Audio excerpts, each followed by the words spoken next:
Welcome back to our channel, where we bring you all the latest news and updates on the world of Avatar. Today, we're excited to dive into the highly anticipated sequel, Avatar 2. Join us as we explore the new worlds, characters, and adventures that await us in Pandora. From the stunning underwater landscapes to the epic battles and beyond, Avatar 2 promises to take us on an unforgettable journey. So, get ready to embark on this new journey and experience the magic of Pandora like never before. Stay tuned and hit that subscribe button for all the latest Avatar 2 updates. Over a decade after the first film, Jake Sully narrates his life as chief of the Omadakea clan. He is raising a family with his wife Neytiri, including sons Medium and Loe-K, daughter Tuk, adopted daughter Kiri, from Grace Augustine's Nausic's Avatar, and human boy Spider, son of Miles Quaritch.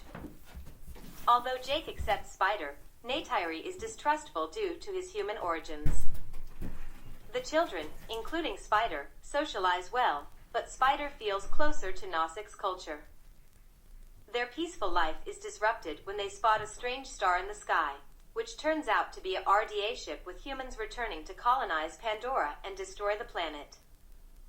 Among the arrivals is Colonel Quaritch, cloned into a Nausic's body, but unable to remember his death at Jake's hands and on a mission to eliminate him. Jake and Neytiri eventually rescue most of the children, but Spider remains captive. Quaritch, who learns about Nausic's culture from Spider, continues to track down Jake, who is leading the resistance against the RDA. The two engage in intense battles with high stakes, as the fate of Pandora and its inhabitants hang in the balance. With the help of his newfound knowledge about the Nausic's, Quaritch gains an upper hand, but Jake and his allies refuse to give up and fight until the very end. The final showdown between Jake and Quaritch will determine the future of Pandora and its inhabitants. Jake leads a guerrilla operation against the RDA to protect Pandora, but Loe-K, eager to prove himself as a warrior, is injured in battle. Jake disciplines him, but Neytiri reminds him to be gentle. The RDA's retaliatory strike leads to Quaritch's mission to kill Jake. During a playful venture, Jake's children and Spider are captured by Quaritch, who recognizes Spider as his son. Aboard the ship, Quaritch tries to extract information from Spider, but when he refuses, Quaritch offers him freedom in exchange for information about the Nausic's. Despite being unaware of Quaritch's mission, Spider teaches him about Nausic's culture and Quaritch tames an Ikran creature as a mount.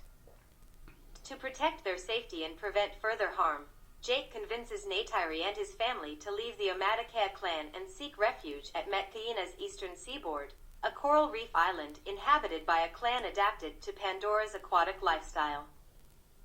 The family is greeted by Tanawari and Ronald, the clan chief and his wife, who are initially cautious but ultimately offer them shelter after Jake explains their situation.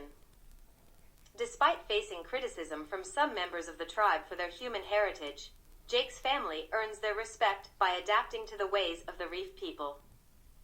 Kiri is mesmerized by the underwater world and forms a spiritual bond with it, while Loe-K becomes friends with Saria, the daughter of Tanawari and Ronald. As time passes, Jake and Neytiri become leaders and respected members of the Metkayina community, helping them to maintain their way of life and protect the ocean's resources. Loe-K becomes a skilled warrior and is appointed to protect the reef, while Kiri is chosen as the tribe's spiritual guide, using her connection with the sea to advise the people. Meanwhile, Spider, who has now adopted the Nausic's way of life, joins forces with the RDA and helps them to understand the importance of preserving Pandora's natural beauty. However, his loyalty is tested when he learns of Quaritch's true intentions to destroy the planet for its resources. In a pivotal moment, Spider realizes the error of his ways and joins forces with Jake and the Metkayina tribe to stop Quaritch and the RDA. In the end, the Metkayina people and the Omadakea come together to protect Pandora and its inhabitants, ensuring its continued existence for generations to come.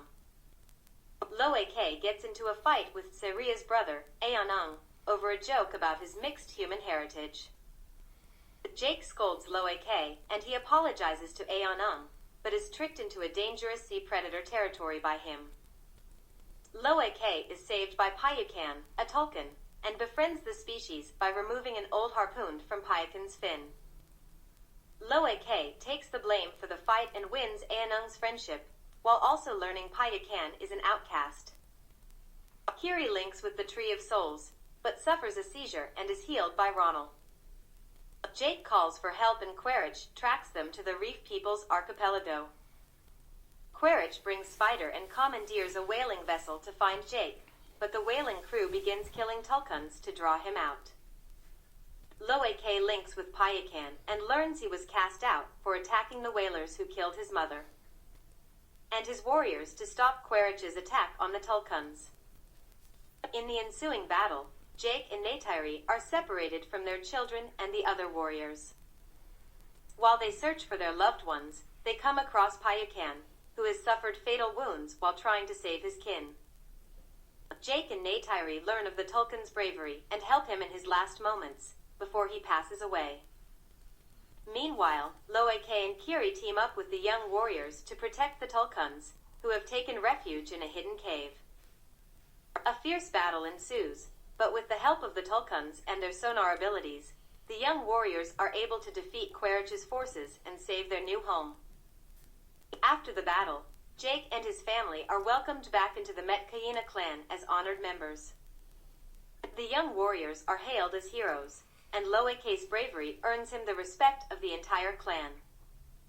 Kiri is revealed to have a powerful connection with the Tulkuns and is deemed a spiritual leader among the Reef people. Tanawari recognizes Jake's leadership and offers him a place on the clan council, but Jake declines, choosing instead to live a peaceful life with his family on Metkayina. Quaritch is taken prisoner and is eventually returned to Earth to face justice for his crimes. The Metkayina clan, the Tulkuns, and all the creatures of Pandora are finally able to live in peace, thanks to the bravery and selflessness of Jake and his family. Faced with the threat to the Tulkuns, Loek sets out with his siblings and Cyria to warn Payukan. They encounter the whalers pursuing the cetacean and are themselves captured by Quaritch. To save their children, Jake, Neytiri, and the Metkayina embark on a mission to confront the humans. Quaritch demands Jake's surrender, but Payukan intervenes, igniting a battle that results in the destruction of the whaling vessel and the death of many crew members. Neytiri rescues Loek and Spider, but Nedium is killed. In a final showdown, Quaritch uses Kiri as a bargaining chip, and Neytiri retaliates by threatening Spider. Quaritch initially refuses to back down, but changes his mind when Neytiri wounds Spider, causing him to see the danger his son is in. As the whaling vessel sinks, Jake, Quaritch, Neytiri, and Tuck are trapped inside. Jake overpowers Quaritch, rendering him unconscious, and is rescued by Loek and Payukan. Meanwhile, Kiri calls upon sea creatures to save Neytiri and Tuck. Spider discovers and saves Quaritch, but decides to leave him, no longer willing to put up with his cruel behavior towards the Nausicaa and his prior goal of killing Jake's family.